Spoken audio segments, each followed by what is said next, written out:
오늘 우리에게 주시는 말씀은 사무엘상 24장 1절에서부터 7절까지 말씀입니다.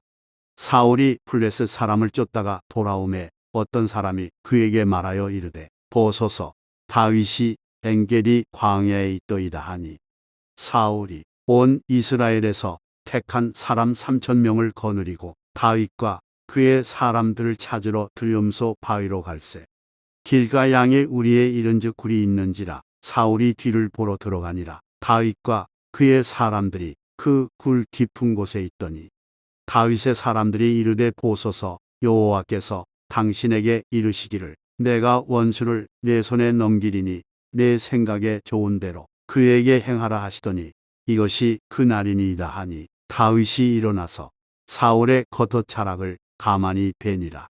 그리한 후에 사울의 옷자락 뱀으로 말미암아 다윗의 마음이 찔려 자기 사람들에게 이르되 내가 손을 들어 여호와의 기름 부음을 받은 내 주를 치는 것은 여호와께서 금하시는 것이니 그는 여호와의 기름 부음을 받은 자가 됨이니라 하고 다윗이 이 말로 자기 사람들을 금하여 사울을 해하지 못하게 하니라. 사울이 일어나 굴에서 나가 자기 길을 가니라. 오늘 이 시간은 다윗의 신실한 마음이라는 제목을 가지고 하나님 말씀을 증거하도록 하겠습니다. 저 여러분이 사무엘상의 말씀을 읽었는데 사무엘상은 3명의 인물 중심으로 진행되는 이야기임을 알 수가 있습니다. 그래서 마지막 사사 사무엘, 그리고 초대왕 사울, 그리고 기름 부음을 받은 다윗의 도피하는 그런 내용, 그래서 3명의 인물 중심으로 진행되는 걸 보게 됩니다. 그런 부분 속에서 우리가 읽은 이 본문의 내용 자체는 어떤 부분을 우리에게 말씀해 주시는 것이냐? 분명 우리가 아는 다윗 왕이라고 하는 존재는 사울과 어떤 그런 인적 관계가 있었습니까? 사울은 다윗에게 장인어른이었죠. 장인어른이었고 사위가 되어진 존재로서 사실 사랑하고 보듬어주고 은혜로 나갔어야 되는 것이 당연한 부분임에도 불구하고 이 사울 왕에게 욕심이 들어가게 됩니다. 어떤 욕심이 들어가냐? 하나님이 이끌어 가시는 그 계획을 받아들이지 못했던 거예요. 어떻게 하나님이 내가 건재한데 또 내가 갖고 있는 힘이 있는데 이 힘을 내려놓은 채 저 다윗의 위를 인정하라고 하지?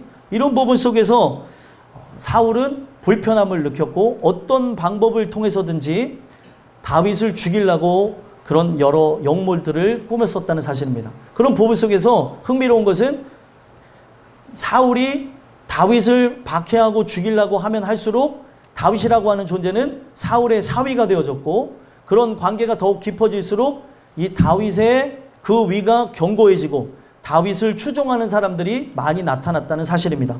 그리고 그런 부분 속에서 더 위기를 느꼈던 사울왕은 본격적으로 사울을 척결해야 된다라고 하면서 오늘 말씀해 보니까 3,000명의 군사를 이끌어서 다윗을 죽이려고 온갖 방법을 다 사용해서 죽이려고 그를 여러 방법을 갖고 애를 쓰는 걸 보게 됩니다. 그러던 중에 전쟁도 일어났어요. 블레셋과의 전쟁도 일어났는데 그 전쟁이 끝남과 동시에 바로 복귀해서 무엇을 해요? 다윗을 죽이려고 하는 행위를 했다는 겁니다. 우리는 이 부분 속에서 뭘 살펴봐야 되냐면 여러 상황을 볼 때 이 다윗이라고 하는 존재가 사울을 미워하고 그리고 사울을 원수 삼아서 죽이는 부분은 상황상 정황상 많은 사람들이 타당하다고 생각을 해요.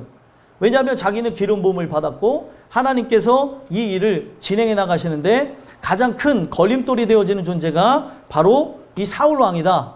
이런 부분이 자기의 머릿속에 딱 이게 투영이 되어지면 어떻게 할 수 있었을까요? 자기가 갖고 있는 권력을 갖고 절대적인 기회가 찾아왔다라고 생각하면서 사울왕을 죽일 수 있었다는 겁니다.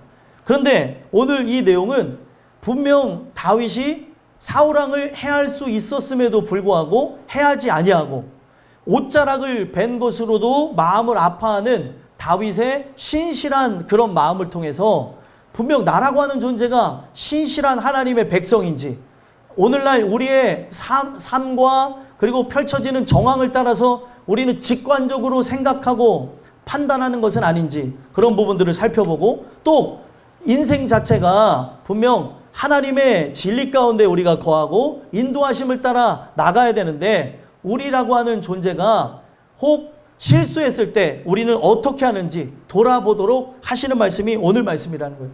저는 오늘 여러분들에게 증거되는 이 세 가지 이야기를 통해서 여러분들은 다윗의 마음에 가까운 사람인지 아니면 사울왕의 마음에 가까운 사람인지 스스로를 돌아보고 점검해 보셨으면 좋겠고요. 다윗이 가졌던 바로 하나님을 향한 그런 신실한 마음을 저와 여러분들이 갖게 되는 그런 은혜의 시간이 되셨으면 좋겠습니다. 그래서 오늘 말씀을 통해서 먼저 들어가기 앞서서 먼저 첫 번째 인트로가 되어지는 건데, 시작을 어떻게 우리에게 하시냐? 과연 성경적인 신실함은 무엇인가? 우리가 바로 알도록 질문을 하게 하신다는 거예요.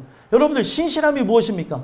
신실함에 대한 이 부분을 명확하게 증거한 것은 로마서 1장 17절입니다. 복음에는 하나님의 의가 나타나서 믿음에서 믿음에 이르게 하나니 오직 의는 믿음으로 말미암아 살리람과 같으니라. 거기에 보게 되면은 복음 자체에 분명 감춰져 있고 복음 자체에 드러나 있는 것이 있으니 바로 하나님의 의라고 하는 것이죠. 하나님의 의가 무엇입니까? 하나님의 의라고 하는 것은 바로 예수님이고요. 그 예수님이 하셨던 사역의 정점인 십자가를 상징합니다. 그 십자가가 나타나서 바로 우리에게 보이려고 하는 게 무엇이에요? 인간적인 의가 아니죠. 사람들이 자기를 옳게 하고 자기가 바로 교회에서 힘이 있다, 자기라고 하는 존재는 이런 마음에서 했다라고 하는 자기의 의에 대한 발현이 아니라, 하나님은 바로 많은 사람들에게 보이고자 했던 게 무엇이에요? 당신의 의지. 어떤 의지입니까? 우리를 구원하고자 했던 의지를 십자가의 아들을 달려 죽게 하면서 보여줬던 거예요. 이게 하나님의 의지라는 거죠. 하나님의 의지는 다른 게 아닙니다. 바로 저와 여러분들을 구원하기 위해 아들을 십자가에 달려 죽게 하기까지 한 그분의 열정이요, 그분의 사랑이었습니다. 그래서 예수님의 열정은 다른 데서 온 것이 아니고 아버지의 열정을 그대로 답습하시고 받으신 거고, 그 아버지가 아들을 사랑한 것 같이 아들도 아버지를 사랑해서, 아버지가 누굴 사랑해요? 저와 여러분들을 사랑하잖아요. 죄 많고 모나고 그리고 자충우돌하고 자기의 의가 끊임없이 발현되어지는 우리를 사랑해서 우리를 구원할 방법은 예수 그리스도의 십자가밖에 없기 때문에 그 아들을, 어찌 보면은 죄송하지만 아들을 십자가에 대롱대롱 매달아 놓은 거예요. 여러분들 그걸 할 수 있겠습니까? 이거는 사랑이 아니고서는 불가능한 겁니다. 그래서 하나님의 의라고 하는 이 단어는 보여주다라는 뜻에서 왔어요. 보여주다. 내가 너네들을 사랑하는 증거는 바로 이것이야. 내 아들을 십자가에 달려 너네들을 살리는 것이지. 이걸 보여준 거예요. 그래서 하나님의 그 의지를 통해서 하나님의 그 사랑이, 그 은혜가 우리에게 들어오도록 하나님은 끊임없이 믿음에서 믿음에 이르게 하신다라고 하는 겁니다. 그 믿음의 본래 뜻은 무엇이냐면 신실함이에요. 그냥 믿음이라고 하는 사전적 의미를 담고 있는 것이 아니라 진짜 하나님의 그 믿음이, 하나님의 의지가 열매로 드러난 것. 하나님이 우리를 향해서 그 사랑의 열매를 보여주신 사건이 무엇이죠? 십자가예요, 십자가. 그래서 결국에 신실이라고 하는 한문의 뜻은 무엇이에요? 믿을 신의 열매실이에요. 믿음의 열매가 있다는 거죠. 믿음이 있다고 하면 진짜 열매가 있어야 되는 게 우리의 모습인데, 아니 진짜 하나님을 사랑했다고 하며 하나님밖에 없다고 하면서 삶의 일들로 바쁘고, 저는요 그래요. 그 사람이 진정한 예배자로 세워지는 거는 거듭남이 있어야 예배자가 된다고 생각합니다. 아직 거듭나지 않으면 계속 왔다 갔다 할 수도 있고 삶의 영향을 받아서 이리저리로 치우칠 수 있는 거죠. 오늘 이 메시지가 왜 중요하냐면, 여러분들은 어떤 존재냐는 거예요. 분명 믿음이라고 하는 건 관념이 아닙니다. 어떤 특정 사상, 제가 여러분들에게 전달하는 걸 지식적으로 외우는 게 아니에요. 믿음이라고 하는 거는 분명 뭐에서 난다고 얘기했습니까? 들음에서 난다고 그랬어요. 바로 그리스도의 말씀을 들음으로 믿음이 생겨난다고 하는데, 이 믿음은 결국에 정적인 것이 아니고 동적이에요. 생명이 들어오는 거죠. 하늘 생명이 들어온 것으로, 이 생명은 땅의 것을 기인한 것이 아니고 하늘에 바로 하나님의 생명을 기인한 것이기 때문에 이 생명은 아버지를 닮을 수밖에 없고 하나님이 바라시고 원하시는 뜻대로 나갈 수밖에 없도록 바뀌는 거라는 거예요. 근데 많은 사람들이 교회를 다니는데 제가 이렇게 아이들을 보면서도 청년들을 보면서도 장년들 노년에 있는 분들을 보면서도 점점 삶의 열매가 정말 그리스도인으로서 하나님을 닮아가야 되는데 점점 세상 사람을 닮아가는 사람들이 있어요. 자기가 성인이 되어졌던, 자기가 장년이 되어졌던, 결혼을 했던, 아니면 노년기에 들어갔던 이 부분 속에서 하나님 말씀 앞에 과실이 있냐는 거예요. 믿음의 과실이. 그 믿음의 과실이 주렁주렁 맺혀져야 되는데 믿음의 과실은 온데간데 없이 예배의 횟수는 점점 줄어들고 이 예배를 드리는 데에서는 점점 이리 피할까 저리 피할까 억지로 하는 것처럼 하는 사람들은 언제 나가도 이건 이상한 것이 아니라는 거예요. 오늘 이 메시지는요, 왜 중요하냐면 믿음이 있다면, 생명이 있다면 생명은 막 움직입니다. 생명은 하나님이 바라시는 뜻대로 나갈 수밖에 없다는 거예요. 그래서 열매를 맺기 위해서 여러분들 얼마나 몸부림을 치는지 모른다는 거예요. 하나의 씨앗이 땅에 심어졌어요. 그 땅에 심어진 그 씨앗이 그 땅을 뚫고 나올 때까지 이 씨앗이 어떻게 하는지 아십니까? 이것을 그 어떤 카메라로 계속해서 연속 촬영으로 봤더니 엄청 꿈틀꿈틀 된다는 거예요. 몸부림 치더라는 거죠. 이 씨앗에서 새싹이 나와서 땅을 뚫고 나오기까지 고통이 있겠습니까? 없겠습니까? 엄청난 고통이 있는데도 이것을 뚫고 나와서 열매를 맺더라는 거죠. 그러면 나에게 진짜 하늘 생명이 들어왔다면 세상에게 피폐하는 게 아니라 세상에게 바로 무릎 꿇어서 술 퍼마시고 그리고 세상에게 다 이렇게 세상에 그런 모든 사상이 들어와가지고 그냥 하지 말라는 것은 다 하면서 이게 성인인 것처럼 하는 게 그게 진짜 성인인 것 같아요? 오늘 우리가 성경 속에서 말하는 진정한 하나님의 사람은 이 세상을 따라가는 게 아니에요. 진정한 어른이 되어진다는 것, 진정한 장년, 그리고 성년, 노년으로 들어간다는 것은 믿음의 열매가 맺혀지는 겁니다. 믿음이 있다고 하면 분명 세상과 다른 모습이 나와야 되는데 그냥 세상 사람들이 술을 권하니까 그냥 보덕보덕 받아 마시고 군대 가서 담배 피고 또 세상에 있는 그 세상 문화에 쩌들어가지고 회사의 문화는 이렇다고 하니까 그대로 가는 게 믿음이 있었던 행동이냐는 거예요. 믿음이 있었던 행동이라고 한다면 이 부분을 쳐냈겠죠.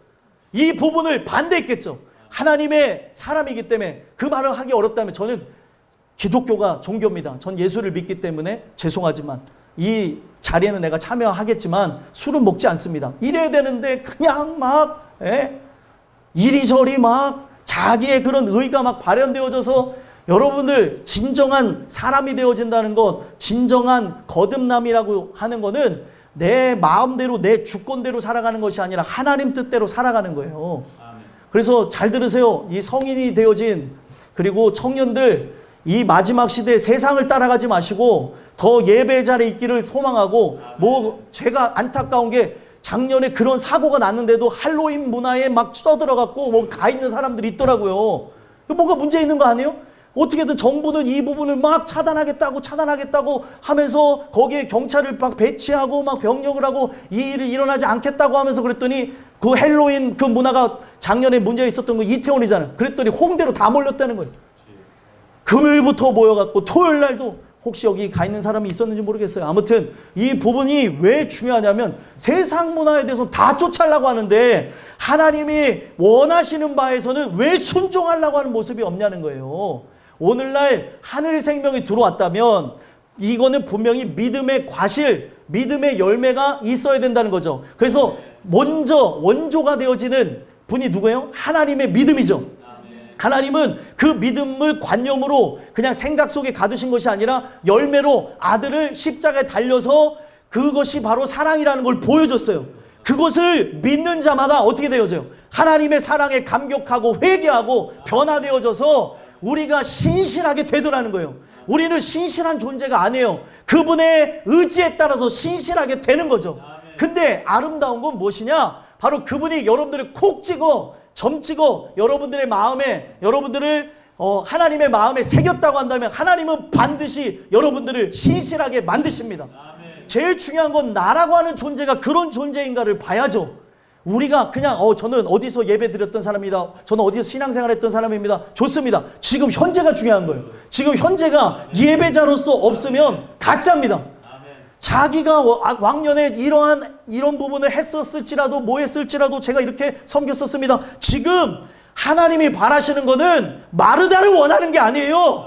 교회에서 원하는 거는 정말 하나님 말씀에 그 말씀의 발끝에 있는 마리아를 찾으신다는 거예요. 우리의 머리는 이해가 안 되죠. 아니 그러면은 교회에 마리아만 있으면 누가 일하라는 거야? 이게 마르다의 특성이에요. 이거에 불만을 갖는 사람들은 딱 마르다의 기질을 갖고 있는 거죠. 근데 마리아의 기질을 갖고 있는 사람은 어떻게 해서든 하나님께서 이끄시겠지. 하나님의 어떤 방도가 있으시겠지. 이런 부분들을 봐야 되는데 아니 그러면 교회 일은 누가 하라는 거예요? 교회는 일하는 곳이 아니고 교회는 말씀 듣는 곳입니다. 교회는 말씀 듣고 우리가 정말로 온전한 존재인가를 봐야죠. 근데 이거를 돌아보지 않으니까 제가 그렇게 이런 이 답답한 마음을 갖고 증거하고 또 증거하고 또 증거하고 그러는데도 말씀을 듣고 아멘 그리고 주님 믿습니다 하고 다른 길로 가는 사람이 있더라는 거예요. 미치고 환장하고 펄쩍 뛰고 죽었다 3번 살아난 것 같은 느낌입니다. 이게 왜 그러냐? 어떻게 이 말씀을 듣고서 그러냐는 거예요. 중요한 거는 듣는 것 같은데 안 듣는 거죠. 다른 생각을 한다든지 안드로메다에 빠져 계신다든지 깊은 잠에 빠져 가신다든지 아니 말씀을 들으면서 졸 수도 있다 그랬어요. 근데 중요한 거는 이러한 마인드가 전혀 없기 때문에 이런 부분들이 생겨난다는 거예요. 만약에 어떤 분이 저한테 질문했어요. 말씀을 들어도 이 문 밖에 나가는데 하나도 생각이 안 납니다. 하나도 생각이 안 난다는 거 엄청나게 부끄러운 거예요. 제가 오후 예배에 할 설교가 없어서 오후 예배를 반복하는 게 아닙니다, 여러분들. 이 부분을 각인시키기 위해서 하는 거죠. 이 말씀이 살아 꿈틀거려야 진짜 예수님의 사람이 되기 때문에 그래서 반복을 하고 또 각인시켜 주려고 하는 거예요. 그래서 이 부분 속에서 오후 예배를 그렇게 드리는 거죠. 그런데 이 예배를 딱 드리고 나간 순간부터 아무 생각이 없고 이 안에 찔림도 없었고 돌아봄도 없었고 이 안에 하나님의 사랑과 위로도 하나도 못 느끼고 나갔다면 성경에 나와진 대로 나는 양심에 화인 맞은 자가 아닌가. 지금 이 부분이 단단하게 굳어갖고 나는 죽은 상태가 아닌가. 돌아다 보며 어쩌면 이런 부분에서 아파하고 애통하고 기도하고 정말 하나님 날 좀 살려달라고 하면서 이런 부분이 막 나와야 되는데 세상에 쓰잘데기 없고 무의미하고 무가치한 일에는 막 열내고 화내고 여러분들 우리가 도대체 뭐를 위해서 살아가냐는 거예요. 주님 주시는 은혜로 인하여서 살아나야 될 줄 믿습니다. 그래서 여기 혹시라도 여러분들 다 이해하겠지만 제 높아심에 얘기하는데 제가 전하는 말씀이 혹 잘 안 들려지고 이해가 안 되고 그리고 믿어지지 않는다면 방법을 가르쳐 드릴게요. 제가 여러분들을 너무나 사랑해서 지금 이 한 주 전에 다음 주에 전할 말씀을 여기다 적어놨어요. 왜 적어놓은 것 같아요? 읽어보고 오라고 적어놓은 거예요. 내가 이해가 안 될 수도 있어요. 성경을 모르면 이해가 안 될 수도 있는데 만약에 이 본문에 대한 내용을 파악하고 듣는 것과 본문의 내용을 모르고 듣는 것과는 차이가 있다는 거예요. 성경을 잘 아시는 분들은 안 읽으셔도 상관없어요. 하지만 내가 이 본문 속에서 명확하게 알고 은혜를 받고 싶은 그런 분들이라고 한다면 읽어보시라는 거예요. 그래서 한 번 이상 읽어보게 되면 말씀을 들을 때에 이해가 쉽게 될 수 있다는 거죠. 근데 제가 전할 때에 생소한 얘기들, 교회에서 안 들어봤던 얘기들도 하는 경우도 있고 우리가 다 아는 얘기를 할 때도 있어요. 근데 준비한 사람은 준비한 만큼의 은혜를 받는데 그냥 세상의 생각 꽉 차가지고 더럽고 추악하고 그냥 세속적인 생각 꽉 차가지고 이 자리에 한 번 듣는 예배로 회복될 수도 있겠지만 그 생각이 너무나 가득 차가지고 이 자리에 앉았다가 졸고만 가기도 하고 이 자리에 앉았다가 뭐예요? 그냥 시간을 허송세월 보낼 수 있다는 거예요. 왜냐하면 내 머릿속에 마음속에 사상이 꽉 차 있기 때문에 그렇다는 거죠. 저는요 여러분들이 그 말씀을 마음속에 새기기에 내가 신실한 자가 되기 위해서 그러한 아름다운 모습들 그런 몸부림들 아름다운 열매를 맺기 위한 몸부림들이 삶의 열매로 드러났으면 좋겠습니다. 지금은 하나님의 품에 안겨서 지금 하나님 품에 있는 이재은 집사라는 그 분이 처음 우리 교회 왔을 때 말씀을 못 알아듣겠다 그러더라고요. 너무 어렵다고. 자기는 성경을 그렇게 많이 봤는데 못 알아듣겠다고. 그래서 제가 그분한테 그랬어요. 본문을 많이 읽어보고 오시라고. 그러면 잘 들릴 거라고. 그래서 그때부터는 본문을 최소 20번씩 읽었다는 거죠. 20번 보는데 얼마나 걸릴 것 같아요? 이 본문 보는데. 약 10몇 분밖에 안 걸린다는 거예요. 10분도 안 걸릴 수도 있어요. 지금 이 7절 되는 거를 여러분들 20번 보는 데에 10분도 안 걸릴 수도 있습니다. 그것을 자기가 20번 정도를 읽어보고 그리고 혹시나 내가 이 부분에서 모르는 단어가 있다면은 그 부분을 찾고 와서 들었더니 그때부터는 귀에 명확하게 단어가 들리더라는 거예요.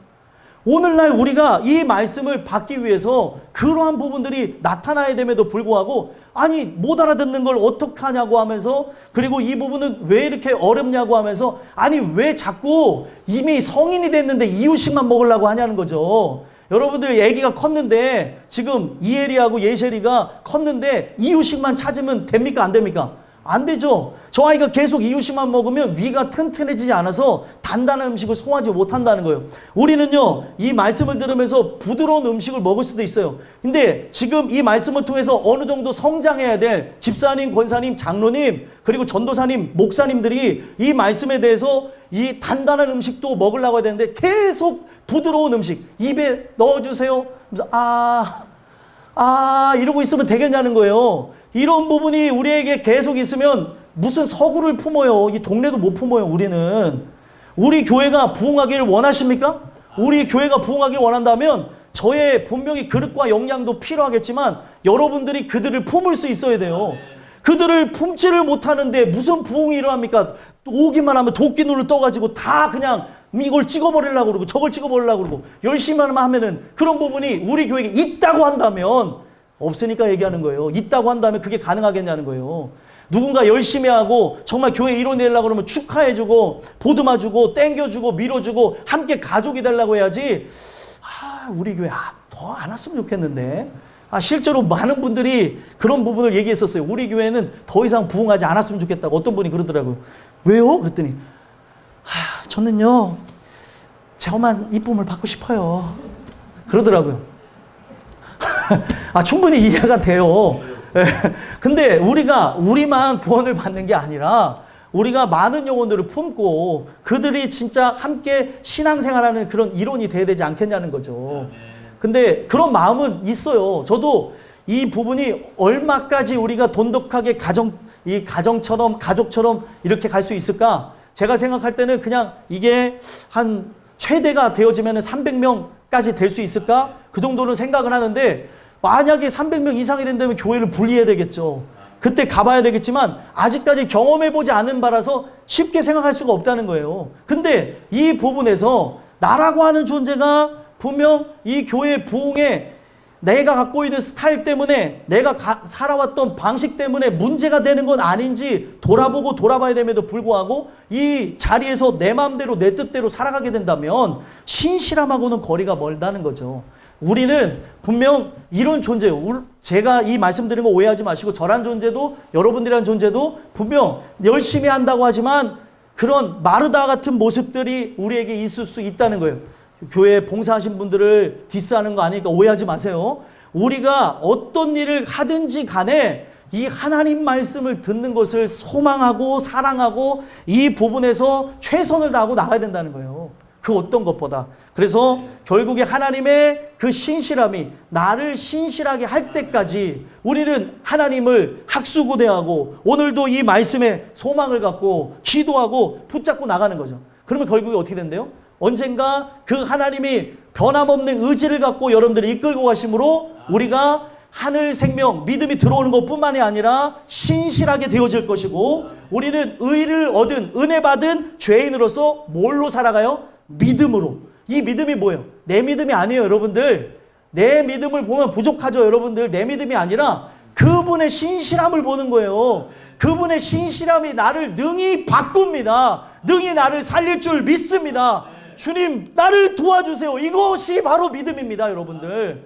그래서 그분이 나를 바꿀 것, 그것을 고대하고 나가신다면 바로 이 신실함이 바로 여러분들을 신실하게 만들 것이고 그 믿음의 열매는 결국에 무엇이에요? 내가 영혼 구원을 받는 걸로 끝나는 게 아니라 주변 사람들에게도 복음을 증거하며 살리는 역사가 있게 된다는 겁니다. 그래서 이러한 신실함이 누구에게 온 거예요? 다윗에게 온 거죠. 하나님이 주시는 은혜를 통해서 다윗이 거듭났기 때문에 바로 그는 완전한 하나님의 형상을 회복했음을 어디서 알 수 있냐면 기름 부음을 받는 모습을 보면은 그의 용모가 붉고 아름답더라라고 얘기해요. 그 붉다라고 하는 거는 아담이라는 단어에서 왔어요. 그러면은 이 아담이라는 단어를 성경은 고의적으로 쓴 거죠. 왜 고의적으로 썼어요? 그는 완전한 바로 하나님의 형상을 회복했다. 마지막 아담이신 예수 그리스도의 표상이 된다는 걸 보여주는 거예요. 그러면 우리는 그런 거듭난 자라고 한다면 하나님이 이끄시는 삶을 살아가야 된다는 거예요. 그가 기름 부음을 받고 어떤 일이 일어납니까? 계속 도피하는 거예요. 10년 동안 그의 장인어른으로부터 핍박과 환난을 받으면서 그리고 고통을 받으면서 도망다니는 아주 기구한 삶을 살게 되어지면서 이 부부 속에서 어떻게 하냐? 정말 하나님만을 바라다보며 하나님만을 의지하면서 썼던 그런 수많은 시편들이 여러분들과 저의 삶의 고백이 되더라는 거예요. 시편 23편도 그냥 쓴 게 아니고 정말 자기의 삶의 위기와 고통 속에서도 여호와 한 분이 바로 나의 목자이시면 부족함이 없다. 이런 고백을 한 거죠. 내가 진짜 부자가 되고 삶의 문제도 하나도 없고 속색이는 게 아무것도 없어요. 그런 상태에서 여호와는 나의 목자시니 부족함이 없다라면 은혜 한 해도 안 될 거예요. 근데 도망다니고 고통받고 괴로움 그런 상황 속에서 그리고 누명을 쓰고 사람들에게 미움을 받는 그때에서 이 부분에서 내가 사람들이 자기를 미워하고 천만인이 나를 둘러치려고 해도 나의 삶의 목자가 하나님 한 분이면 족합니다. 이게 바로 저와 여러분들의 고백이 돼야 되죠. 근데 우리는 그런 부분을 고백하고 더욱더 신앙을 위해서 나가려고 힘쓰고 애쓰기보다는 우리는 뭐예요? 저 높은 바벨탑 같은 데를 그런 걸 바라다보면서 살기를 원하고 좋은 차와 또 좋은 그런 명예와 권력을 받으려고 하면서 사는 건 아닌지 돌아봐야 된다는 거예요. 신실함이라고 하는 거는 우리의 눈이 땅을 향하는 건 본능이죠. 근데 우리의 눈이 이제는 하늘 생명으로 들어왔기 때문에 하늘을 쳐다보는 것, 위의 것을 찾는 것, 바로 그런 부분에 대한 말씀을 하는 거예요.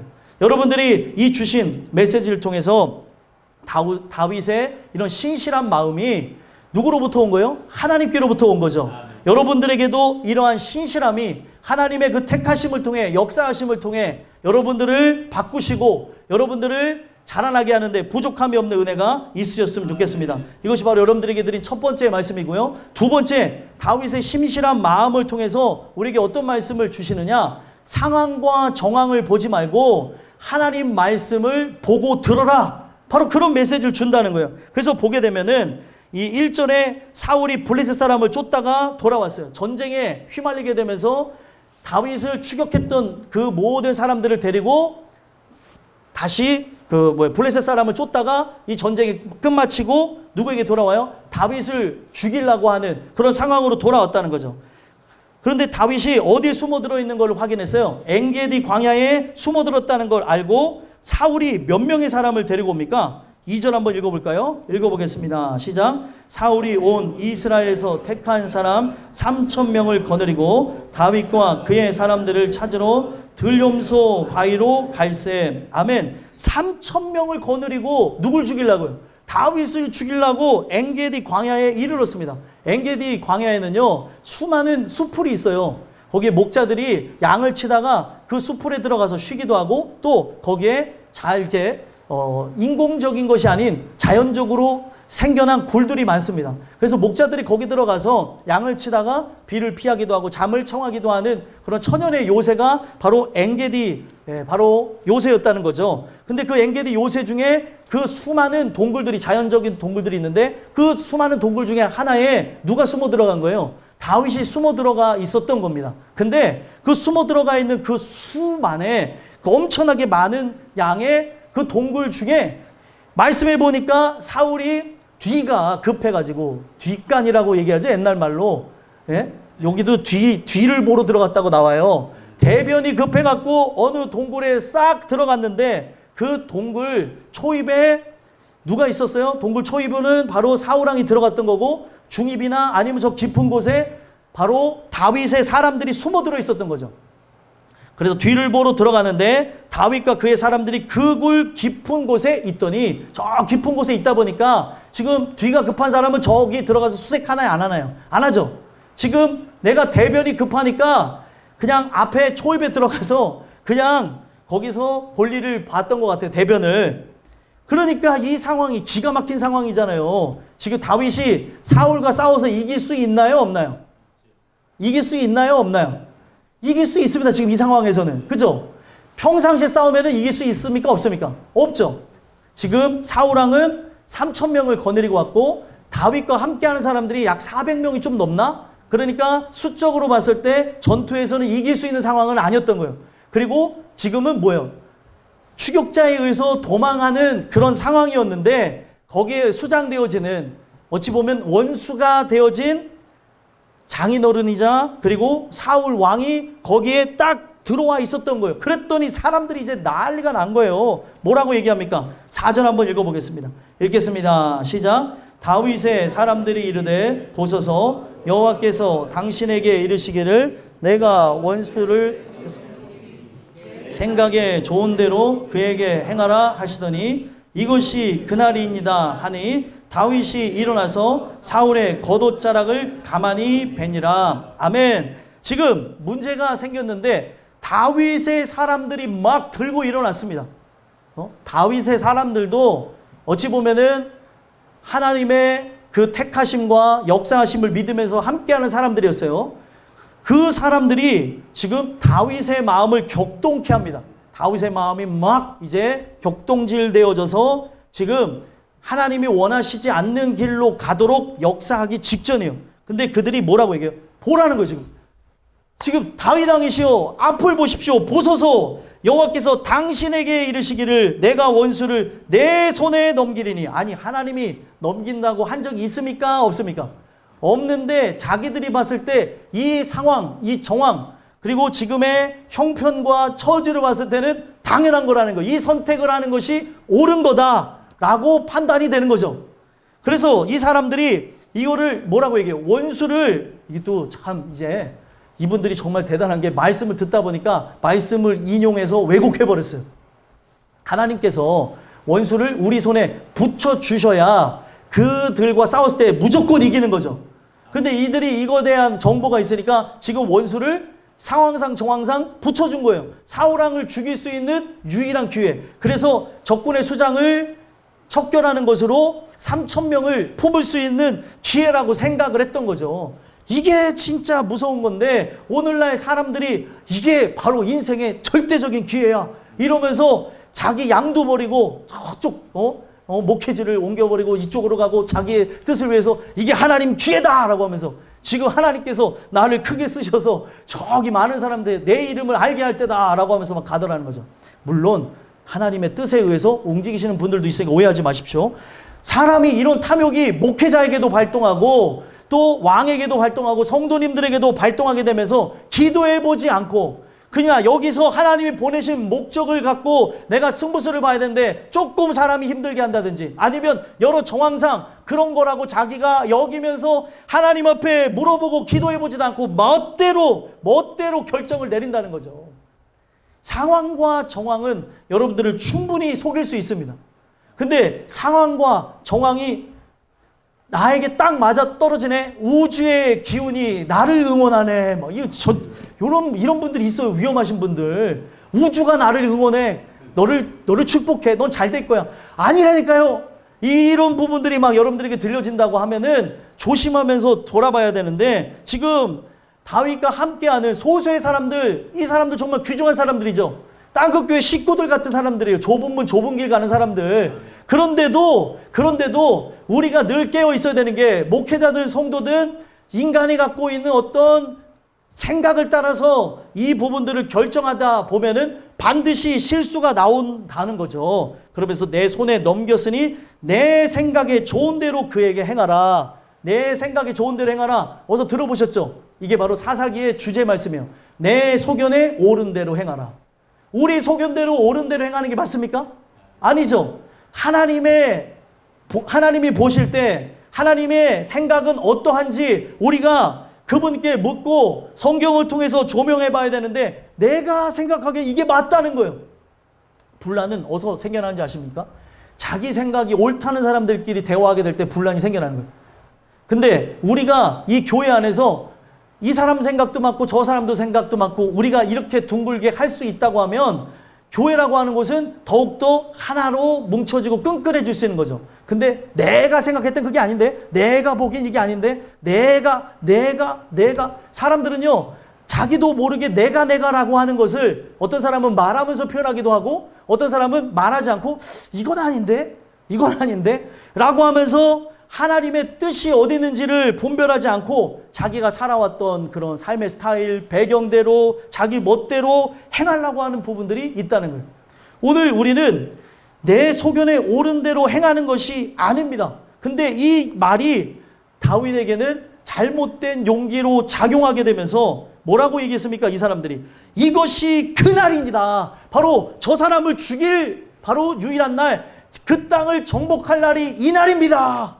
여러분들, 사탄이 역사는 이렇게 우리의 마음을 시원케 할 때가 있어요. 만군의 주 여호와께서 바벨론의 멍에를 꺾을 것입니다. 아멘 소리 나올 뻔했잖아요, 그죠? 이게 우리 속이 시원해진다니까, 진짜로. 근데 하나님은 뭐라고 얘기해요? 예레미야에게 바벨론의 멍에를 꺾지를 못한대요. 너희가 바벨론의 멍에를 매라는 거죠. 너네들이 이 죄가로 인하여서 이런 일들이 일어났음을 너 스스로가 인정하고 나가라는 거예요. 그게 오늘날로 바꿔 말하면 매국노가 되라는 거예요. 매국노가. 누가 될 수 있겠냐는 거예요. 우리 의가 이렇게 뚜렷한데, 예? 여러분, 이스라엘 민족의 의 자체는 대단한데요. 그들의 민족성 자체를 세계적으로 가장 강력한 민족이라고 얘기하잖아요. 그래서 지금 이 전쟁도 건들지 말아야 되는 걸 건드린 거예요. 아킬레스건을 딱 건드린 거죠. 이 사람들은 한 명 때문에도 전쟁하는 사람인데 이스라엘 백성이 1000명이 죽었어요. 물론 팔레스타인과 이스라엘과의 이해관계가 있지만 이스라엘은 자기네가 하나님이 주신 그 생각에 의해서 그 땅을 회복시켰다라고 믿는 사람이에요. 그러면 그런 과정 속에서 이거를 본다면 이스라엘 민족이 지금 할례도 받지 않은 그런 민족이, 하나님이 택하지도 않은 그러한 잡족이 우리 민족 1000명을 죽였다는 거예요. 그러니까 이스라엘이 갖고 있는 이런 세계관에 의해서 팔레스타인이라는 나라는 역사 속에서 사라져야 되는 거죠. 저는 이스라엘을 전쟁을 두둔하는 게 아닙니다. 오해하지 마십시오. 전쟁이라는 건 사라져야 되는데 왜 전쟁하는가에 대해서 얘기하는 거예요. 근데 그들이 그런 부분에서 우리 민족 1000명을 죽였다고 하니까 가자 지구를 없애버리겠다잖아요. 가자 지구를 초토화하고 거기를 새로운 유토피아로 만들겠다. 거기에는 그들은 심판받아서 불의 심판으로 다 사라져버리고 새로운 땅을 하나님의 주시는 말씀에 의해서 세우겠다라고 하고, 이 전쟁이 얼마나 대단하냐면 거기도 좌파 우파가 있습니다. 좌파 우파는 전 세계 다 있는 거예요. 근데 그 좌파 우파가 이 전쟁으로 해서 하나가 되어졌어요. 저들을 죽여야 된다고. 그런 부분 속에서 이런 내용들이 진행되고 있다는 거죠. 자, 그런 부분 속에서 바라다 본다면 우리가 이런 민족적인 자존심이 있는데 바벨론에게 항복하라는 게 말이 됩니까? 안 됩니까? 말이 안 되죠. 근데 하나님께서는 그들이 지금 이런 세밀한 순간에서도 하나님 말씀을 순종하는가를 보는 거예요. 그들이 갖고 있었던 어떤 그런 역사적인 지식을 갖고 자기가 갖고 있었던 어떤 관념을 갖고, 고정관념이라고 하죠. 그 민족적 고정관념 갖고 그들과 전쟁에 나가는 것이 아니라 하나님 말씀의 세밀한 그 음성에 집중하고 있는가 하나님은 추려내신 거예요.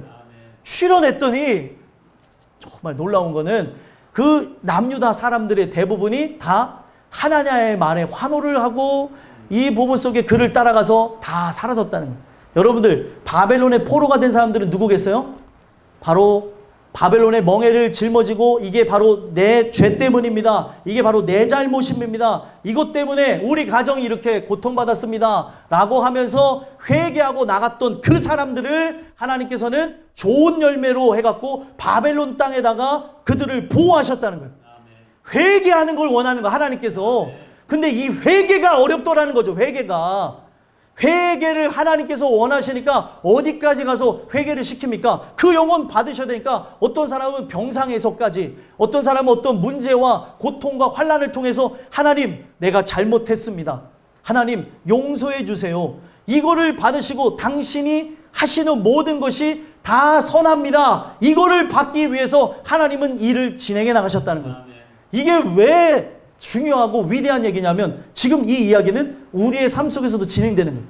여러분들이 진실한 회개를 했다면 하나님께 회개를 요구하지 않으세요. 근데 진실한 회개를 하지 않고 이 부분에서 인간적으로 그리고 내가 갖고 있는 어떤 습관적으로 내가 갖고 있는 여러 가지 그냥 육체적인 생각을 갖고 나가고 있다면 하나님께서는 그 사람을 진정으로 회개하는 것으로 예수님의 사람, 하나님이 하시는 모든 일이 선하다고 얘기하고 기뻐하며 즐거워할 사람으로 이끌어간다는 거예요. 이게 되게 어려운 거예요.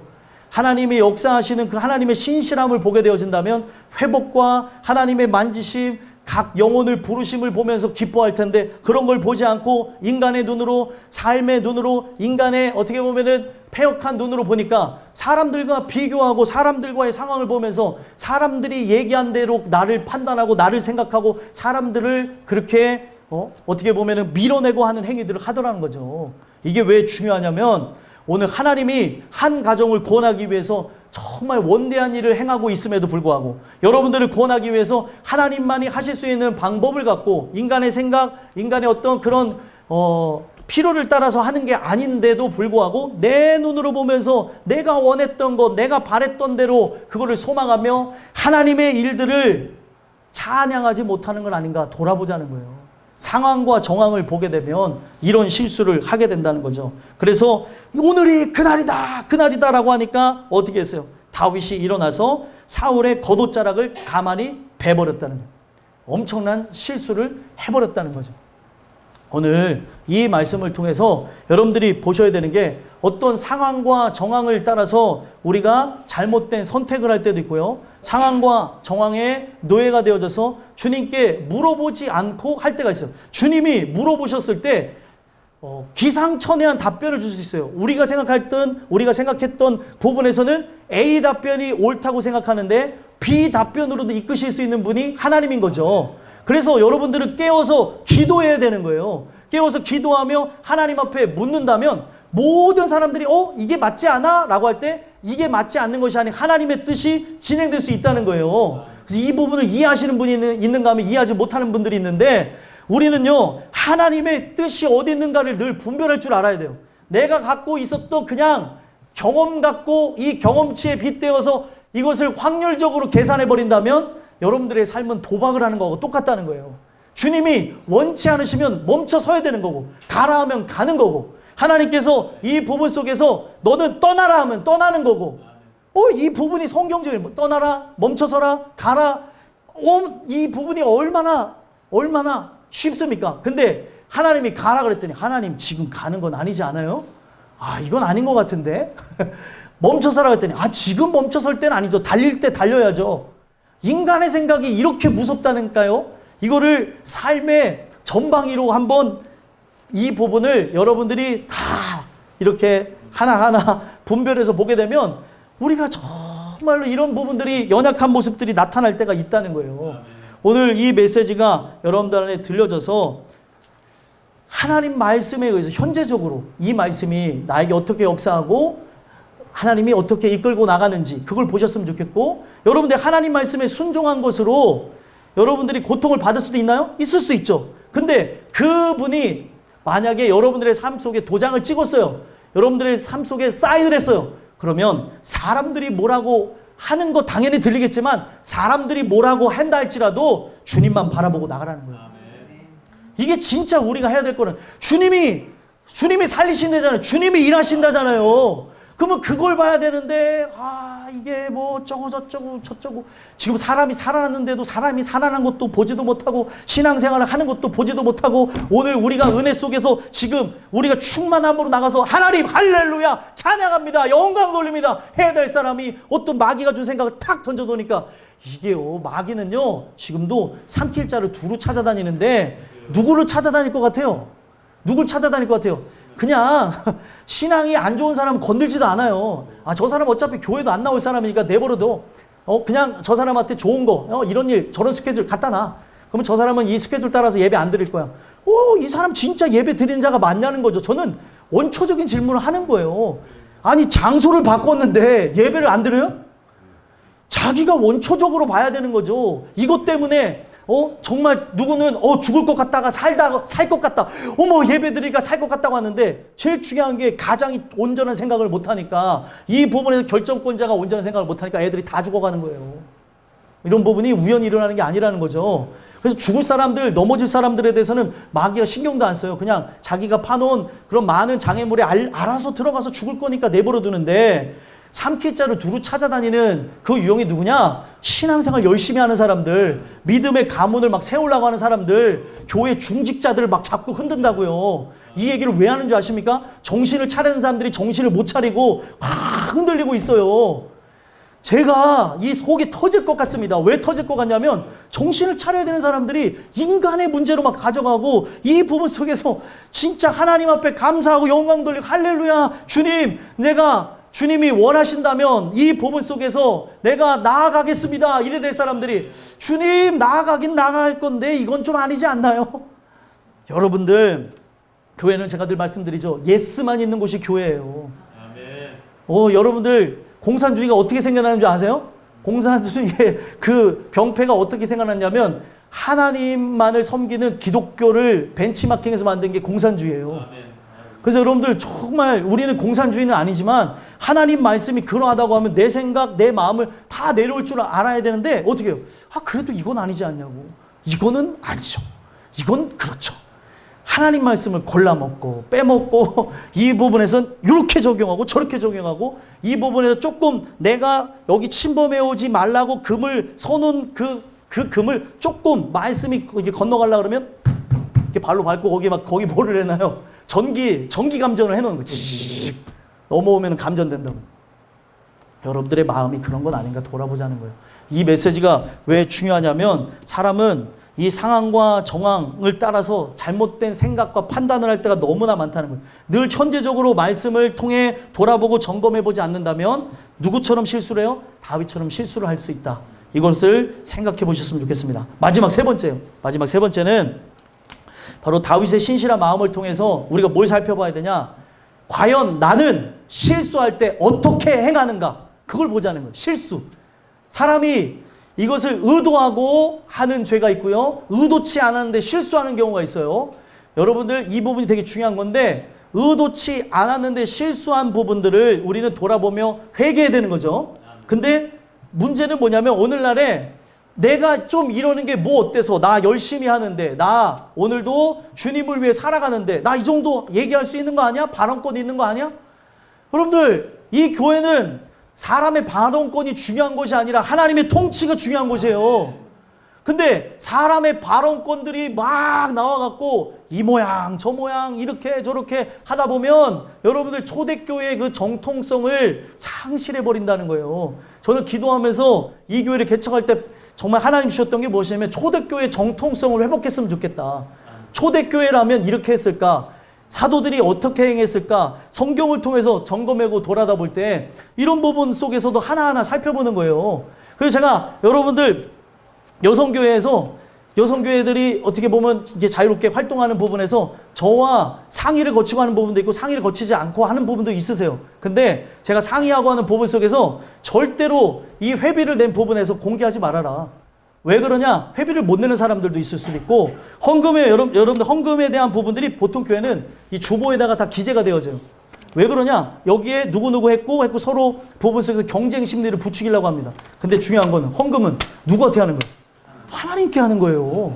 다 세상이 미쳐 돌아가니까 이 부분 속에서 교회의 재정을 늘리려고 그러고, 그리고 이런 부분 속에서 사람들과 경쟁 심리를 부추기려고 여기다가 적어놓은 거예요. 초대교회가 그렇게 했을까요? 안 했을 거라는 거예요. 그래서 그런 부분 속에서 어찌됐든 이런 부분들을 잘 받아들여서 여성교회에서 누가 뭐를 했는지, 심지어 밥을 하는 부분에서 누가 했는지도 알리지도 말라 그랬어요. 왜냐하면 천국 가서 상급 받으라는 거예요. 지금 처음으로 얘기하는 거죠, 공식적으로. 이런 부분들을 성경적인 부분에서 해야 된다고 그랬더니, 옛날에 계셨던 분이 이런 법이 어디냐고 하면서 막 화를 내더라고요. 이런 법이 어디 있긴, 성경에 있습니다. 이런 부분이 내 오른손이 하는 일을 왼손이 알게 하라고 그랬죠? 모르게 하라고 그랬잖아요. 근데 지금 막 제일 유명한 목사들 보게 되면은 오른손이 하는 일을 왼손이 알게 돼서 되게 유명한 사람이 있어요. 저는 그 사람이 이것만 얘기 안 했어도 유명해질 일이 없었을 텐데 이런 생각을 할 때 있다니까요. 여러분들이 하나님 앞에 1000억을 드렸던, 아니면은 여러분들이 조를 드렸건, 이건 알릴 게 아니에요. 근데 사람들은 막 이거 하고 나서 내가 막 했다 그러고, 우리 교회 그런 게 없으니까, 예? 누가 했는지도 알리지도 않는 이유가 천국 가서 제발 상급 받으시라는 거예요. 이 땅에서 영광 받고 정말 내 의를 드러낸 것으로 하나님의 심판 대상 되지 말라고 하는 건데 아직도 그런 부분에 대해서 오해하고 이런 분들이 있더라는 거죠. 오늘 이 메시지를 제가 왜 드리느냐? 사람은 살면서 실수를 합니다. 누구처럼요? 다윗처럼 실수를 하고 우리는 어찌 보면은 다윗이 하나님을 향해 가졌던 신실한 마음에 못 미치는 사람일 수도 있어요. 그래서 어떤 일을 합니까? 다윗이 일어나서 사울의 겉옷자락을 가만히 베었다는 거죠. 이 겉옷자락을 벤 데에는 두 가지 의미가 있습니다. 내가 너를 죽일 수 있는데 안 죽인다 라는 것이 있고, 한 가지 의미는 뭐예요? 그 옷자락을 베는 걸 통해서 당신의 그 가게를 하나님께서 잘라버릴 것입니다. 그리고 나를 하나님께서 접붙임 바 되어진 존재로 우리의 위를 영원할 거다라고 하는 다윗의 그러한 그 심판에 입각한 행동을 했다는 거죠. 근데 이 부분이 많은 사람은 그럴 수 있어요. 아니 그렇게 고통을 주고 괴로움을 주고 하니까 당연한 거 아닙니까? 그럴 수 있는 거 아니지 않아요? 이게 죄가 된다고요? 때리지도 않았는데, 욕하지도 않았는데, 저는 정말 저 사람을 미워했지만 저는 인상 한 번 안 썼는데 이게 죄라고요? 여러분들, 이 교회 안에는 다 사랑하는 사람들이 모여야 돼요. 우리 교회 다 사랑하는 사람들만 모였죠? 미워하는 사람들 없죠? 근데 이 부분에서 제가 말씀을 증거하는 부분 속에서 누군가 깨달을 수도 있고, 이 부분 속에서 조명해 볼 수도 있고 하는 부분에서 만약에 조금이라도 이 교회 안에서 이 부분을 가정에서 얘기하는 걸 오해하지 마십시오. 누군가 누구를 당연히 사랑해야 되는데도 불구하고 미워한다면 돌아보자는 거예요. 이 미움이 정상이냐는 거죠. 아니 이 사람이 이렇게 하기 때문에 나는 이렇게 할 수 있는 거 아닙니까? 정당성을 얘기하는 거예요. 지금 사울이 나를 죽이려고 하니까 이 부분에서 나도 정말 참다가 한번 들이받는 거 맞는 거 아닐까요? 팩 하고 아니라는 거예요. 여러분들, 이 교회는 사람이 치리하는 곳이 아니라 하나님이 치리하는 곳입니다. 이 부분이 지금도 인간적인 얘기로 들으시는 분이 있는가 보네요. 이건 인간적인 얘기가 아니고 우리 교회의 이야기고 삶의 이야기고 가정에서 일어난 일이고 우리의 회사에서도 일어나는 거라는 거예요. 여러분들이 진짜 그리스도의 사람이라고 한다면 그 사람을 불쌍히 여겨야 되는데 이게 어떻게 보면 선민의식이 잘못 잡히면 저 할례도 받지 않은 인간이 나를 핍박한다고 하고, 사랑하고 보듬어야 될 그런 대상을 그냥 무조건 칼을 휘둘러서 죽이려고 하는 대상으로만 본다는 거예요. 이 칼을 찔러야 된다면 여러분들 비수를 꽂아야 돼요. 어떤 비수요? 그가 은혜로 살아가고 있는지 아닌지를 찔러야 되는데 그냥 내가 갖고 있는 가시돋친 마음을 갖고 찌르려고만 하니 문제가 되더라는 거죠. 그래서 이 부분 속에서 정말 다윗이 위대한 거는 이 실수한 부분에서 어떻게 합니까? 5절 읽어보겠습니다. 읽겠습니다. 시작. 그리한 후에 사울의 옷자락 뱀으로 말미암아 다윗의 마음이 찔려. 아멘. 그리한 후에 사울의 옷자락을 뱀으로 말미암아 다윗이 마음이 찔렸대요. 옷자락을 자른 거 하나를. 여러분들 이게 되게 중요한데 사람들이 이런 얘기를 할 때 있어요. 야, 뭐 그 정도 가지고 그래. 너가 정말 큰 죄를 지은 것도 아니고 네가 그렇게 하려고 한 것도 아닌데 고작 그거 갖고 그렇게 괴로워하니? 여러분들 죄로 인해서는 우리 괴로워할 줄 알아야 돼요. 이러한 죄에 대한 부분을 실제로 느끼면 죄가 여러분들 먼지와 같은 건데 이 먼지는요 분명 이 장소에도 많이 있죠. 그래서 우리가 끊임없이 세탁을 하는 것처럼 죄라고 하는 건 실체가 있는 건데 결국에 이 죄라고 하는 걸 어떤 사람은 무게감을 느끼는 자가 있는가 하면 전혀 못 느끼는 사람이 있다는 거예요. 자기만 옳다고 주장하고 자기만 의롭다고 생각하는 사람이 있다는 거예요. 이 교회는 내가 바로 가장 낮은 존재라는 걸 인식하는 거죠. 죄인 중에 괴수라는 걸 인식하는 거죠. 나는 그래도 저 사람보다 나아. 여러분들 그게 육신의 모습으로 그럴 수 있지만 성경에 있는 하나님 말씀을 통해서 보면은 나보다 남을 나은 존재로 여기래요. 어떤 사람이라든. 근데 오늘 우리는 그런 의식조차 없다고 하는 거는 오늘날 내가 한 그런 부분에 대해서 보상을 받고자 하는 보상 심리가 넘쳐난다는 거죠. 교회 안에서. 우리가 죄를 감당하며 나가는 존재라고 한다면 이런 죄에 대한 부분을 실제로 무게감을 느끼면서 회개할 수 있어야 하나님의 사람이라는 거예요. 그래서 옷자락을 벤 것은 실제로 다윗이 사울을 죽인 것도 아닌데 이 마음에 굉장히 찔림을 얻었다는 거예요. 마음이 찔렸다고 하는 것이 이게 이 낙하라는 단어인데 막 콕콕 이 칼로 푹푹 찌른 것처럼 이 안에 강력한 자기의 돌아봄과 자기의 성찰과 자기의 연약함을 하나님 앞에 토설하는 일이 생겨난다는 거예요. 그랬더니 어떻게 되어집니까? 6절 한번 읽어볼게요. 읽어보겠습니다. 시작. 자기 사람들에게 이르되 내가 손을 들어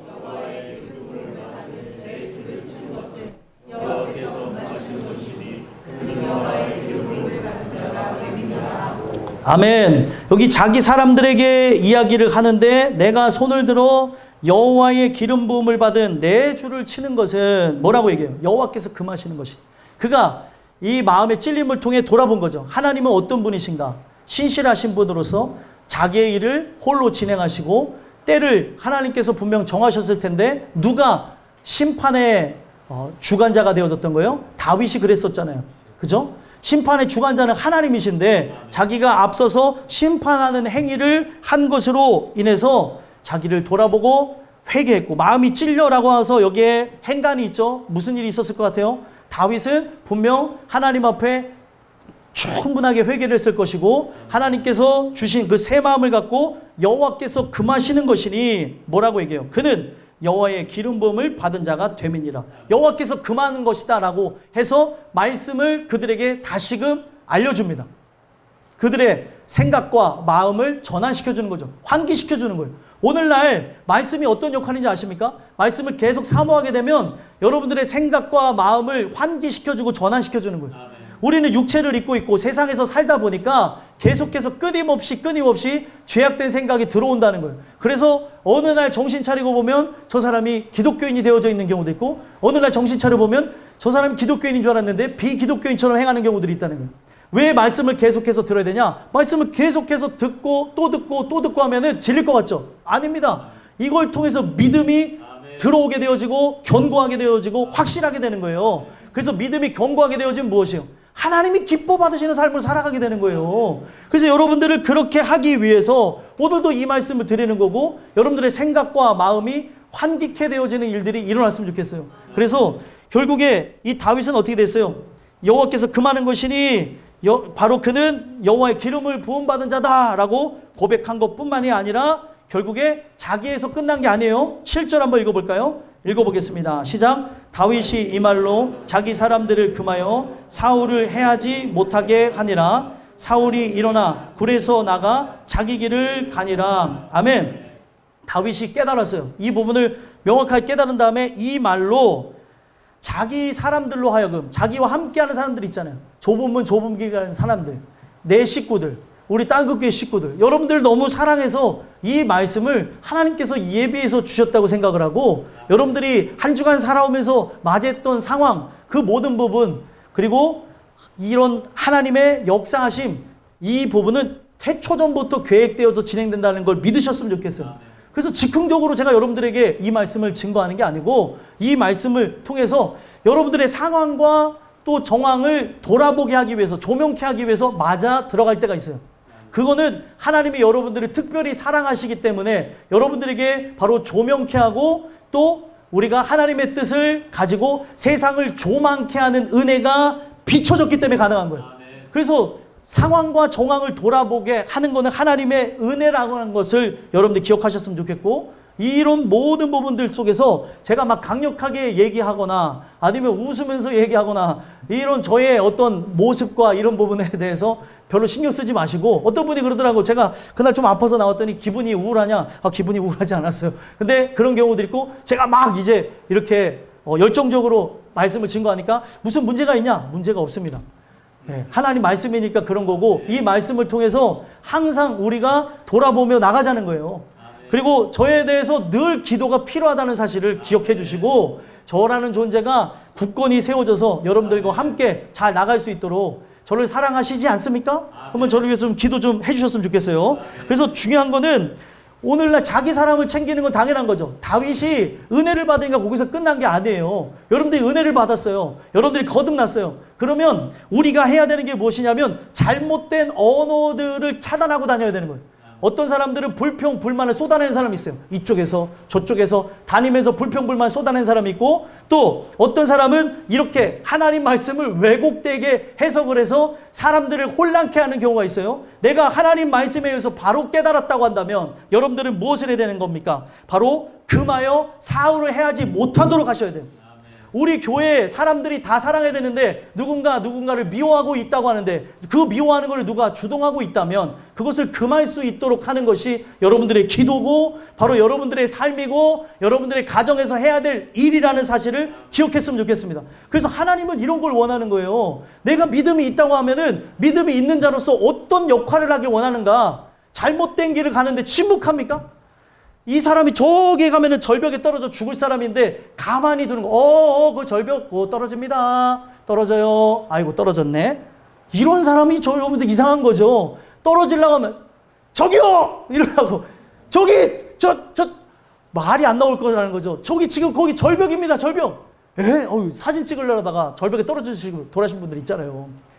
여러분 그런 거 경험 안 해보시죠? 사진 찍으려다가 멋있는 찍으려다 돌아가신 분들이 종종 있기 때문에 잘 얘기해 줘야 된다는 거죠. 이게 우스꽝스럽게 얘기했지만 지금 절벽 가운데로 가는 사람들이 여러분들 주변에 있을 수 있어요. 그럴 때 우리가 해야 될 건 무엇이에요?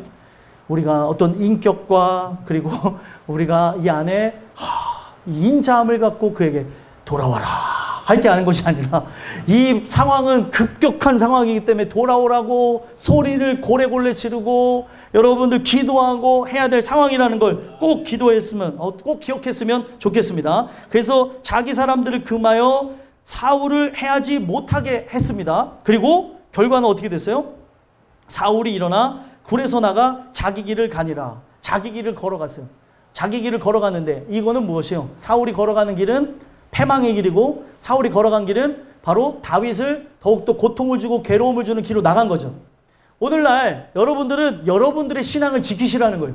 만약에 자기의 길로 자기의 어떤 패역함으로 나가는 사람들과 동조하거나 그들과 함께 나가지 마시고 오늘 상황과 정황을 따라서 내가 이렇게 해도 되지 죄라고 하는 것을 합리화하지 마시고 오늘 이런 부분 속에서 죄에 대한 무게도 느끼고 이런 죄에 대해서 우리가 실제를 경험한 사람으로서 나 자신 또한 돌아보는 것뿐만 아니라 주변 사람들까지도 죄악으로 나가지 못하도록 차단케 하는 그 역할을 하시기를 주 예수 그리스도로 간절히 소망합니다. 기도하겠습니다.